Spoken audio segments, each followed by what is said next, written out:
Hey, welcome back to ScreenCrush. I'm Ryan Airy. The president just executed Order 66 on the Skrulls, and Giah is now the most powerful character in the MCU. This is about to start a major conflict between humanity and the Skrulls. So, what happens when the Skrulls are being massacred? Giah will have to use her abilities to protect her people. That might lead to a fight between her and the Avengers. And we have a theory on how Secret Invasion perfectly ties into what Marvel is planning for Phases 5 and 6. That includes Captain America Brave New World, Thunderbolts, and possibly a major crossover event that could be this saga's Civil War. And Giah might be how we get a new hero who's the most powerful character we've ever seen in the Marvel Cinematic Universe. I've mastered the ability of standing so incredibly still that I've become invisible to the eye. Damn it. Alright, so like I said, after Secret Invasion, Giah has the powers of pretty much everybody. She can use the abilities of beings like Captain Marvel, Hulk, Thanos, Drax, Baby arm, Mantis, and almost every superhuman we've ever seen in the MCU. She and Gravik got a salad of abilities from the Harvest. That's all the DNA that Nick Fury and the Skrulls collected after the Battle of Earth and Endgame, and even from before that, judging by the DNA of Ghost being mixed up in there. So she's now more powerful than all the Avengers combined? Well, we're going to test that and figure out how powerful Giah truly is. First, some limitations to her powers. Even with all these abilities, she cannot mimic magic-based powers. Doctor Strange had to learn his abilities, whereas Wanda, well, that's more complicated because she has always had magical powers, and then the Mind Stone enhanced/unlocked her full potential. Excuse me, but what about me? Anyways, Giah might be super powerful, but the Scarlet Witch still turns her into spaghetti if they ever had to fight. Hey, I have a question, but it might be unrelated. Okay, go ahead. You know that cereal that I'm not allowed to eat? Count Chocula? Uh-huh. Like, is Count Chocula a vampire made out of chocolate, or a vampire who sucks like chocolate out of people? Yeah, and is Frankenberry a Frankenstein made out of berries? Or was his creator named Frankenberry, and he is simply Frankenberry's monster? And should I feel guilty when I eat cornflakes? Dude, you look ridiculous. Take that hat off. Come on, give me. Ah! Yeah! There, what's the big deal? Well, you see, I'm losing my hair. That's totally treatable, man. If you're losing your hair, you should start using Keeps. They're the sponsor of this video. You won't believe how many guys start losing their hair, but they put off doing something about it. Now, there's actually a history of hair loss in my family, so when my hair started to thin, I didn't waste any time. Treatments can take up to 4 to 6 months or more to see results, so it is important to act fast. The sooner you start using Keeps, the more hair you'll save. Keeps stopped my hair loss right in its tracks, and they have more 5-star reviews than any of their competitors. And that is why hundreds of thousands of men trust Keeps for their hair loss prevention medication. So guys, if you are noticing you're losing your hair, don't ignore it or hope it goes away. Do something about it right now, because hair loss stops with Keeps. To get a special offer, go to keeps.com/ScreenCrush or click the link in the description. That is keeps.com/ScreenCrush. Now back to Giah's powers. Or what about Captain Marvel? That's a good question. Captain Marvel is considered to be one of the most powerful heroes in the MCU, and Giah now has her abilities. But at this point, we don't know if Giah is as powerful as the beings that she is mimicking. Giah and Gravik were pretty evenly matched since they were both using the same abilities. But what would happen if, like, let's say hypothetically, Giah had to fight Carol? Who would win? Let them fight. Giah is a super Skrull. Skrulls who were bioengineered to mimic the abilities of other super beings. Now, there are many of them in the comics, but the first and best super Skrull is Kl'rt. He has the abilities of the Fantastic Four, all 4 of them. Now, in some stories, Kl'rt's abilities are greater than those of the Fantastic Four. If that's the case in the MCU, then in a one-on-one fight, Giah might defeat Carol. And it seems likely that Giah really likes using Captain Marvel's abilities. Maybe it's her way to stick it to Carol because of this. I'll help you find a home. Liar! Now, I would totally love to see Captain Marvel versus Super Skrull Giah. Now, that would be awesome. In fact, maybe Giah can end up being the 4th Marvel in the Marvels. Now, that being said, Carol received her powers directly from the Space Stone. Giah might have Carol's DNA, but she lacks that cosmic energy running through her veins. So Captain Marvel will ultimately be more powerful, probably. I mean, it depends on what the writers want to do. But the more important question is if Giah will even stick around for future projects. Or is it another case of a celestial poking its head out of the ocean, then everybody else just kind of forgets that it ever happened? Maybe it was a memory spell. Now, I've seen some fans not really loving Giah getting so many abilities all at once, which sort of does break all the power levels in the MCU. And you and I had a fight recently. Did I win? No, I won, easily.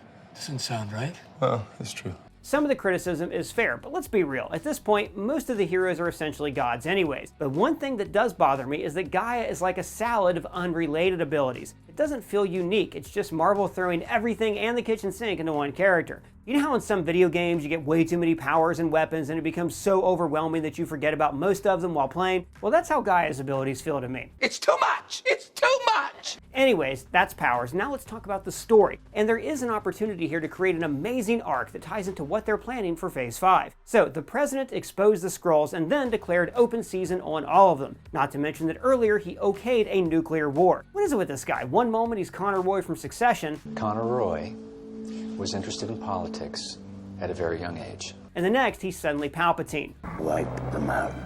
But Taylor saved his life. Right? He was unconscious, but someone must have told him that one of those damn dirty aliens he wants to kill so badly saved his presidential ass. Kinda makes Talos' death meaningless. Really? And as we all guessed, people went purge mode after the Skrull reveal. I wonder what's going to happen once the world discovers the mutants. Now, on the one hand, Giah could shapeshift as Ritson, go on TV and say, hey, everybody stop killing Skrulls. I took some stupid pills, ignore everything I said earlier. Did you take a stupid pill with your breakfast this morning, Admiral? But actually, the damage is already done, and this crisis is irreversible. The Skrulls infiltrated every level of society. They replaced key figures in the government, the army, the media, and even world leaders. Not to mention Rhodey. Mercenaries are killing politicians on live television. Everyone is going crazy because if anybody can be a shapeshifting alien, then who can you trust? This is crazy. Paranoia is running rampant. The media and social media are going to spread so much misinformation that the truth will be so mangled that people will believe anything. People need to believe, and nowadays they'll believe anything. There will be mass surveillance by governments to expose the Skrulls, trampling human rights and freedom, all in the name of protection. The fallout of the Skrulls reveal has to be massive, on the same level as the Hydra twist from Captain America Winter Soldier. Otherwise, what's the freaking point? And don't forget, Ritson didn't declare war only against the Skrulls. He's coming for all aliens on Earth. A bill that designates all off-world-born species enemy combatants. And we will kill every last one of you. So what does that mean for the Asgardians who found refuge on Earth? Is Ritson that stupid that he's going to tell Thor to go back to his own country? Good luck. So with all of these hostilities toward the Skrulls, Giah will have no choice but to use her Super Skrull abilities to start fighting back. She ain't Talos, who believed in humans and Skrulls coexisting. Giah might have saved the world from Gravik, but originally she supported him. She must have known about his plan to take over the world, or at the very least suspected it. And it doesn't seem like Giah is very sympathetic toward us humans, especially since the guy who promised to find them a new home lied to them, got her parents killed, and now just left them in their worst hour. So when she made the alliance with Sonya, this is not a repeat of Talos just trusting Fury. Now that humans are massacring her people, Giah might turn to the dark side and unleash her inner Mother of Dragons. Although, that might be too much of a repeat of Daenerys Targaryen going mad. So, Giah might actually work toward a peaceful solution. But don't forget about all those Skrulls who supported Gravik's plan. Gravik probably lost all of his followers after he went all governor on his own people. But now that the Skrulls' entire existence is at risk, Gravik might become a martyr, seen as a war criminal by some and a misunderstood war hero by others. And some of them are Super Skrulls, right? That's right. Gravik must have created more Super Skrulls before he died, unless he didn't want to share, so he hoarded all the power for himself. But even if that's the case, I'm sure that some Skrulls can still transform into that super variety. There are also those other Skrulls that Talos mentioned, the ones that are part of Emperor Drogo's colony. And every Skrull that isn't in Emperor George's colony? Now, if they're not the peaceful variety, they will hear about what's happened to their people on Earth and invade. And that is how we get a proper Secret Invasion movie. It's not too late, Marvel, please do it right. Do it. Anyways, the ramping up of a possible human-Skrull war is how Secret Invasion could lead into the adaptation of one of my favorite storylines from the comics that happened right after Secret Invasion, and that is Dark Reign. Now, we briefly touched on this in a video last week, but now I want to dive really deep into how this could happen in the MCU. Marvel has confirmed that Thunderbolt Ross is replacing Ritson as the new president in Brave New World. Ritson created chaos and paranoia for everyone, and in times of crisis, people just want protection and order. Ross will be the voice of reason, the war hero who has a proven track record of dealing with aliens and superhumans. He will form the Thunderbolts, a team of government-approved operatives who will deal with the Skrull problem and bring law and order to the world. Tonight I come to you with a pledge to change America's policy. Never again will I allow our political self-interest to deter us from doing what we know to be morally right.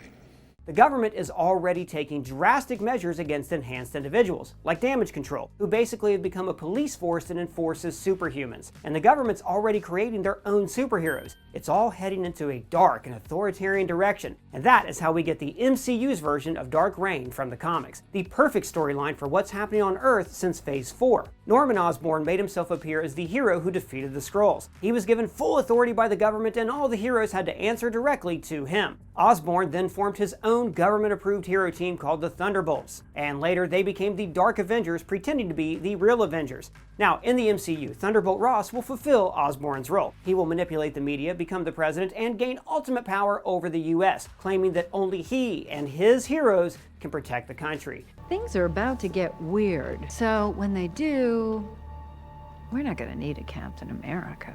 He will use everything that happened in Phase 4 and the many failings of the Avengers to turn the public against them. And the cherry on top is exposing Nick Fury as the man who used the Skrulls as his spies. Nick Fury allowed them to infiltrate the world. And because of Fury, one of those shape-shifting aliens is as powerful as Captain Marvel, Thor, and Hulk combined. You can see how Ross could spin all of this to his benefit. But also don't forget that Ritson wants to wage war on all aliens, so that will create a conflict with the Asgardians and all the other aliens on Earth. Little did he know that the Asgardians are even better shapeshifters than the Skrulls. It's my disguise. I can see your face. Not when I do this, you can't.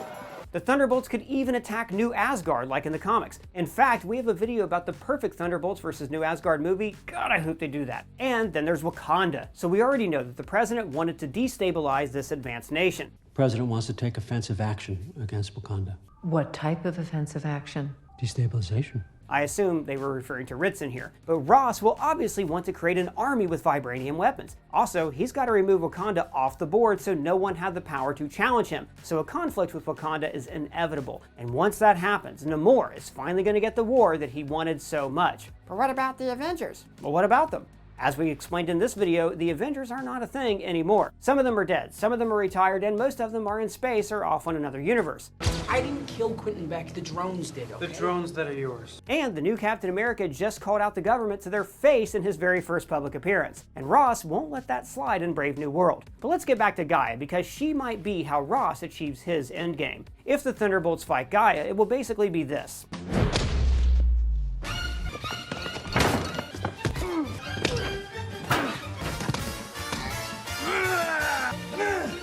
So Ross needs his own superhumans to balance the scales, because that's the terrifying reality of this world now. Super soldiers are not enough. There's a new arms race, not for atomic bombs, but for superhumans. Our very strength invites challenge. Challenge incites conflict.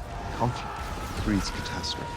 And the harvest is the key. The Skrulls collected the DNA of heroes and villains for Fury, and that's how Giah got all those abilities. Now, I ain't sure how the science works, but could this really be the only vial that they have in the world? I'm sure there is more. If Ross gets his hands on more super DNA, then he will create more superhumans working for him. Just imagine a bunch of Homelanders keeping the government's order. That is a recipe for disaster. Not great, Bob!